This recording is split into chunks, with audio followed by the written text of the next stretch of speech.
Nothing in these videos are intended to replace, diagnose, or suggest you stop seeing your doctor. Nothing in these videos are intended to replace, diagnose, or suggest you stop taking your medication. The information in these videos are presented as the laws and commandments of the Most High Elohim Yah. If you are convinced after viewing these videos of the healing power and health properties inherent in Yahweh's creation, you are encouraged to follow His way of health and healing. We live by every word that proceeds out of the mouth of the Most High, and He is the one that gave us the specific food items to eat. His dietary laws have been proven to sustain life and keep the temple healthy, to the esteem of the Most High Elohim Yah. FDA, CDC, Health and Medicine News Warning: watch out. When it comes to pharmaceutical medicines, every pharmaceutical medicine comes with a warning of its possible side effects. Probably one of the most common household medicine is ibuprofen.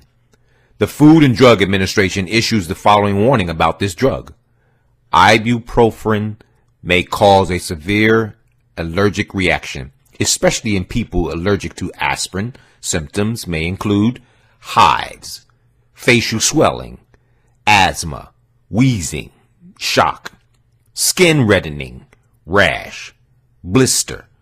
Stop use and ask a doctor if you feel faint, vomit blood, bloody or black stools, fever gets worse or lasts more than 3 days, stomach pain or upset gets worse or lasts, redness or swelling is present in the painful area, any new symptoms appear.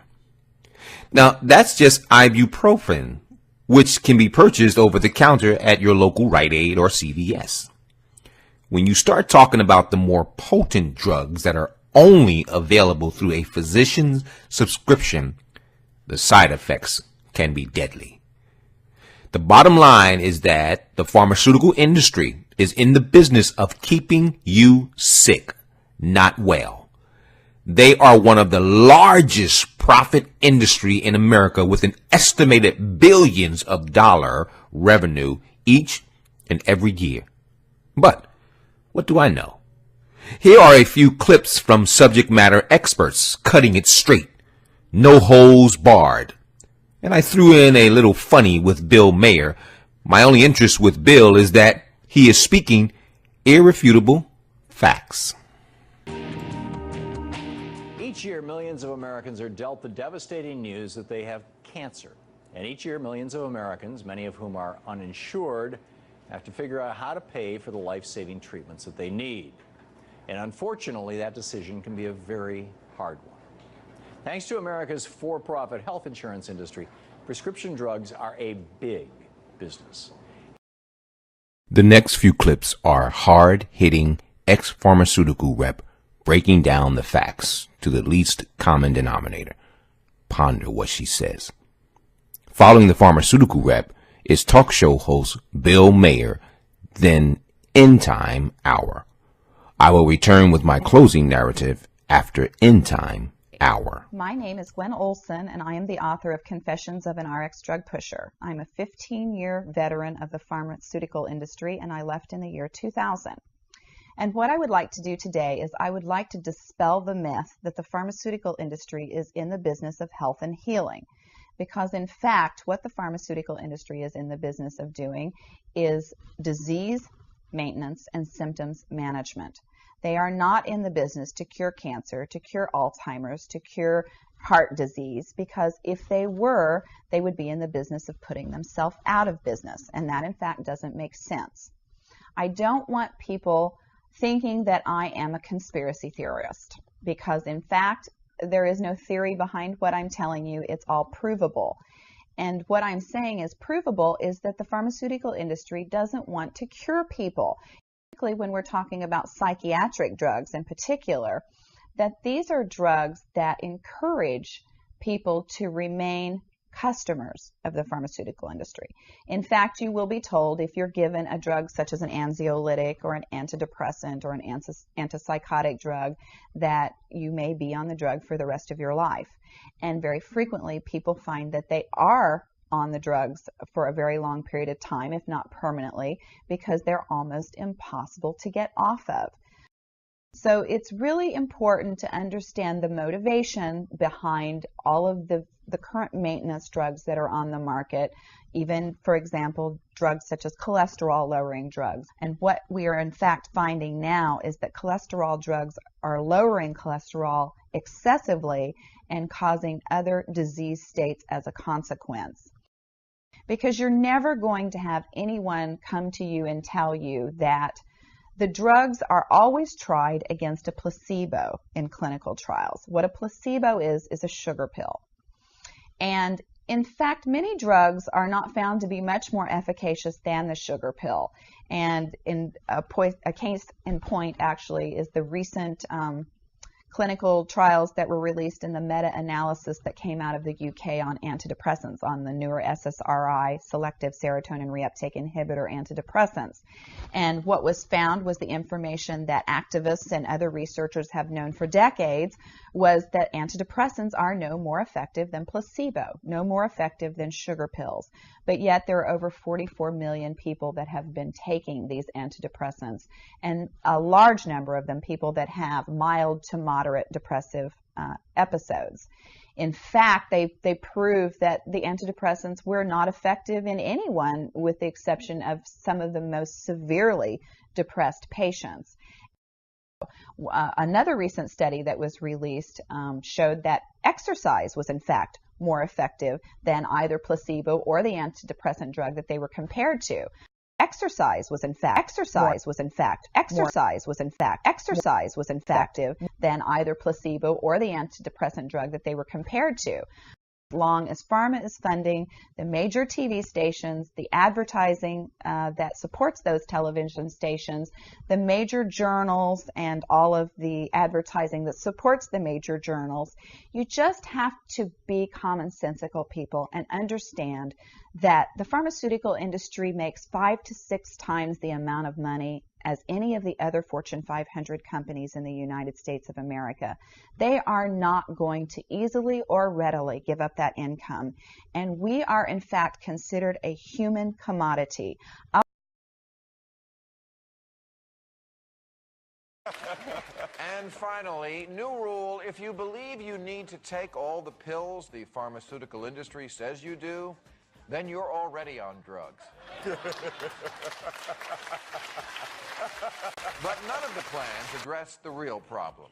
We won't stop being sick until we stop making ourselves sick. Because you see, the government isn't your nanny.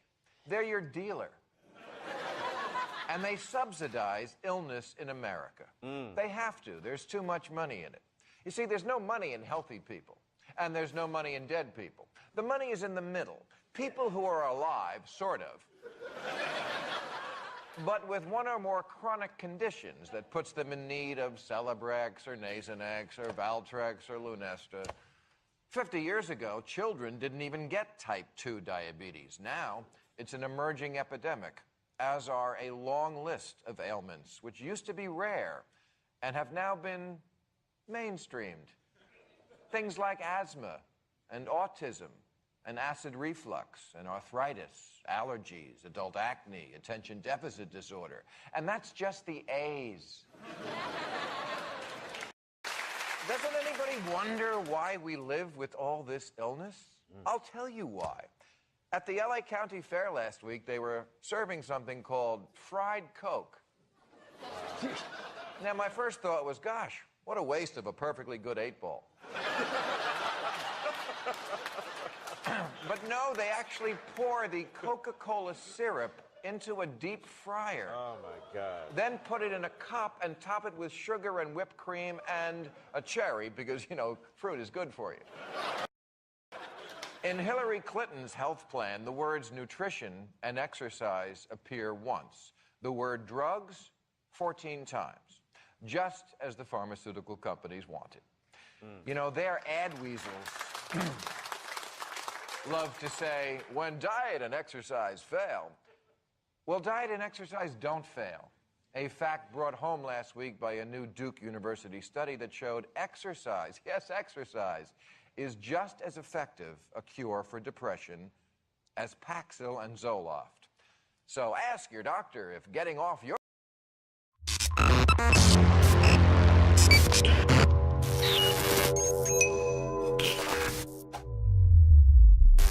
Now, before moving on, friends, I want to look at the link between psychotropic pharmaceuticals and mass shootings in the US. Now, I've got some examples here.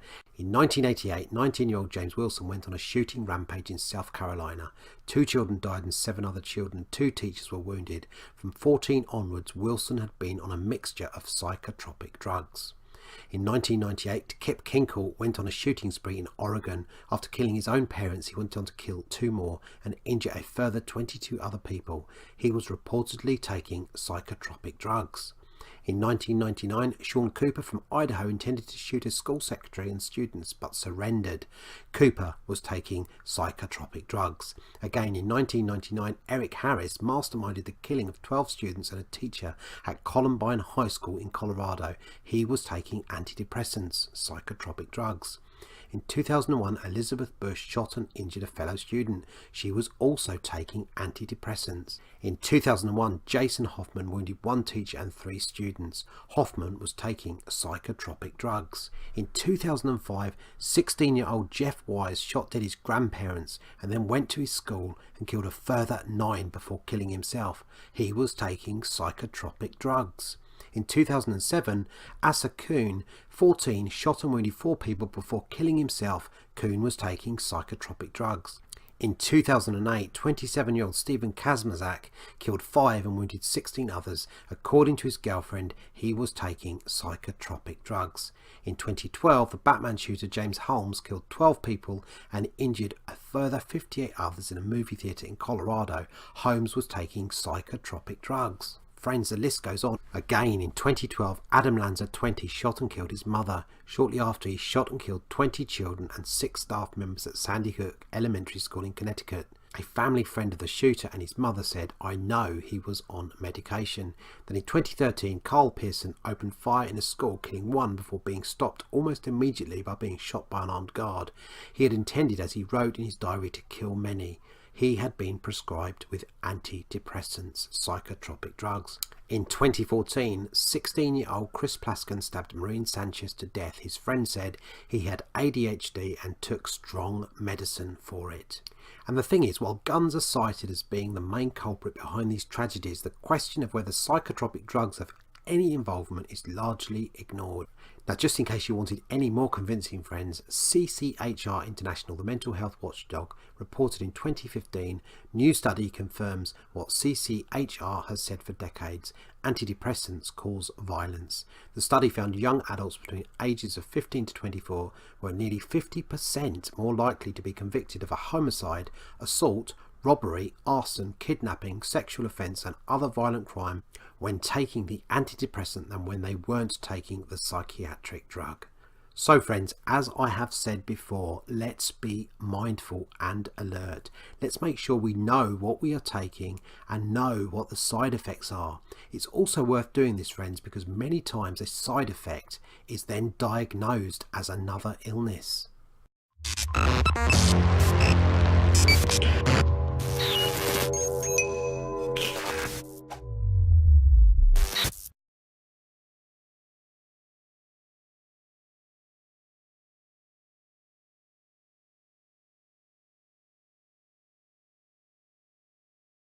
Ex-pharmaceutical rep, comedian and talk show host and Watchman Ministry affirmed the end result of pharmaceutical medicine. This information revealed the deadly acts of the secular world that is diametrically opposed to the will of Yahweh. The Most High prescribed the manner in which to take care of the temple. CDC, FDA, medical journals, and the pharmaceutical industry has prescribed how to kill the temple. You need to be mindful and embrace the truth of Yahweh's word that will make you free, or continue to live by the lies of the secular world and become another death statistic. And this concludes part 5 of A Healing Message. A Healing Message will be covered in 6 parts, resuming with part 6 on the next Sabbath. The knowledge of how to take care of the temple is the will of the Most High, Elohim Yah. The message is critical to the obedience of the Most High. There have been faith teachers, faith healers that have come and gone, and many of us have walked that path. But the true path to healing and health has already been recorded in the scripture of truth. See you next Sabbath. Shalom wa barawak akwa akwat. To the esteem of the Most High, Elohim Yah.